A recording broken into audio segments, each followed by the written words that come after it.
Sejarah adalah dialog yang berkelanjutan antara masa kini dan masa lalu untuk bersikap lebih baik di masa depan.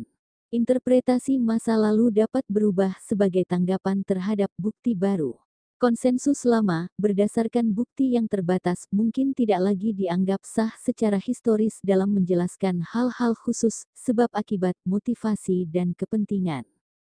Perlawanan terhadap karya-karya catatan sejarah yang direvisi akan menyajikan narasi sejarah komprehensif, yang baik hasilnya, menjadikan fungsi sejarah sebagai cermin masa lalu untuk bersikap lebih baik di masa depan.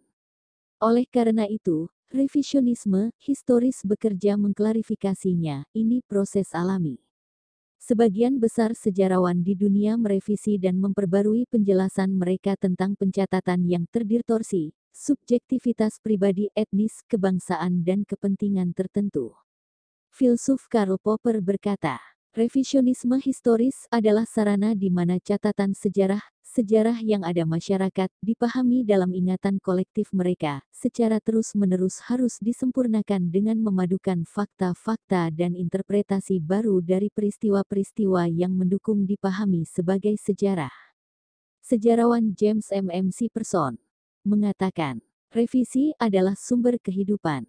Dari pengetahuan historis, pencarian sejarawan tak berujung hanya untuk memahami masa lalu saja. Revisionisme adalah apa yang membuat sejarah menjadi penting dan bermakna untuk bersikap lebih baik di masa depan. Tanpa revisionisme, kita mungkin hanya akan terjebak dengan satu gambar, rekonstruksi, subjektif si penulis catatan. Tanpa sejarawan revisionis, yang telah melakukan penelitian di sumber-sumber baru dan menanyakan pertanyaan-pertanyaan bernuansa baru, kita akan tetap terperosok dalam satu dari stereotipe ambigu. Studi kasus Nusantara Indonesia, kehilangan sejarahnya sebelum tahun 78 Masehi, akibat sepakatnya kita menghitung awal tahun, Saka, di prasasti dimulai tahun itu. Kerajaan di Nusantara pra-Islam disebut kerajaan Hindu, Buddha, kapan agama itu lahir dan kapan kerajaan Nusantara itu ada tidak saling mendukung. Wayang juga situs-situs di Nusantara dibuat berdasar ajaran dan dari India, kapan mereka ke sini. Indonesia dijajah 350 tahun, kapan mulai dijajah dan berhentinya tidak jelas. Johannes Gisbertus Hans Kasparis, filolog Belanda tahun 1954 menulis di disertasinya bahwa Borobudur dibangun pada perkiraan tahun 824 Masehi. Angka tahun yang disebut adalah angka tahun, perkiraan ini tidak akademis. Penamaan Borobudur adalah dengan anggapan di dekat situs ada desa, Bore, padahal tidak ada desa yang namanya Bore.